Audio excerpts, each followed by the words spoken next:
নমস্কার, নিউজে বাংলার পর্দায় আমি অভিজিৎ দাস আর এই মুহূর্তে রয়েছি দত্তপুকুর টালিখোলায়। গতকালকে আমরা সম্প্রচার করেছিলাম যে দত্তপুকুর টালিখোলার একজন বিশিষ্ট শিল্পী, যিনি কিনা রামোজি ফিল্ম সিটিতে যে সমস্ত ফাইবারের কাজ হয়েছে সেই কাজকর্মের সঙ্গে তিনি যুক্ত ছিলেন। সেই বুলবুল পালের বাড়ির একেবারেই পাশে আমি দেখাতে চাইবো বুলবুল পালের বাড়ি। এই বাড়িতেই তিনি বাস করতেন, এখানেই থাকতেন এবং তার স্বপ্নের বুলবুল কমিউনিটি হল, এবং তিনি সেখানেই গতকালকে সকালবেলায় তার মৃতদেহ তারই ওই বুলবুল কমিউনিটি হলের একটি আম গাছে তার ঝুলন্ত দেহ কিন্তু দেখতে পায় স্থানীয়রা, দেখতে পায় তার আত্মীয় স্বজন। তারপরেই কিন্তু এই এলাকায় উত্তেজনা ছড়ায়। আজকে কিন্তু সেই বুলবুল বাবুর বাড়িতেই, মৃত বুলবুল পালের বাড়িতে কিন্তু আজকে পশ্চিমবঙ্গের বর্তমান সেচমন্ত্রী এবং ব্যারাকপুর লোকসভা কেন্দ্রের যিনি প্রার্থী পার্থ ভৌমিক, তিনি কিন্তু এখানে এসেছিলেন এবং তার ভাইয়ের বাড়ি দেখাতে যাবো, এই যে অরুণ পালের বাড়ি, এই বাড়িতেই কিন্তু আজকে পার্থ ভৌমিক তিনি এসেছিলেন।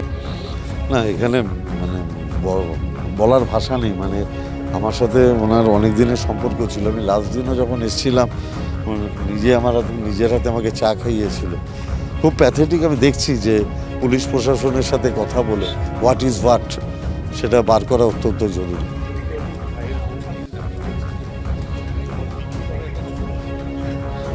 আমি জানি না, এটা তো পুলিশ বলতে পারবে। হ্যাঁ, আমি বাড়ির লোককে কথা দিয়েছি যে আমি পুলিশকে অনুরোধ করব যাতে যত তাড়াতাড়ি সম্ভব এটা তদন্ত করে যেন সঠিক তথ্যটা বাইরে আসে। না না না, এটাই সঠিক তদন্তটা যাতে হয়।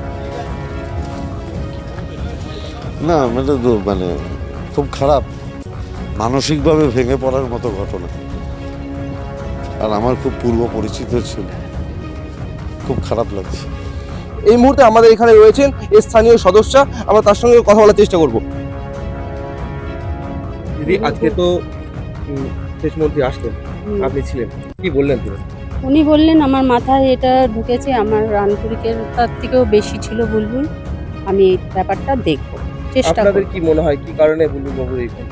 সেটাও তো বলতে পারবো না, ওনার মতন লোক ছিল না, ওনার শত্রু হবে এটাও তো আমরা জানতাম না যে এরকম শত্রু আছে, কি করে জানবো?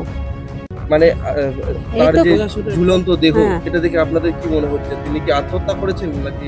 বোঝাই যাচ্ছে না তো কি করেছে, সেটা পুলিশ বলতে পারবে, প্রশাসনের কাজ। প্রশাসন এটা পেরেছে, বুঝতে পারবেও, আর তদন্তকারীর শাস্তি হবে, এইভাবেই তদন্তকারী করবে, যেই দোষীর শাস্তি হবে। মানে কোনো একটা জায়গা থেকে আপনাদের সন্দেহ যে এটা কোনো আত্মহত্যা নয়? না, আত্মহত্যা নয়।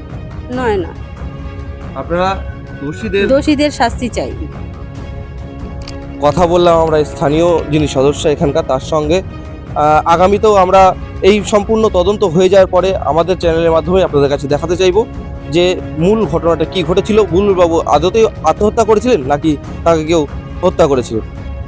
দত্তপুকুর থেকে অজিত দাসের রিপোর্ট, নিউজে বাংলা।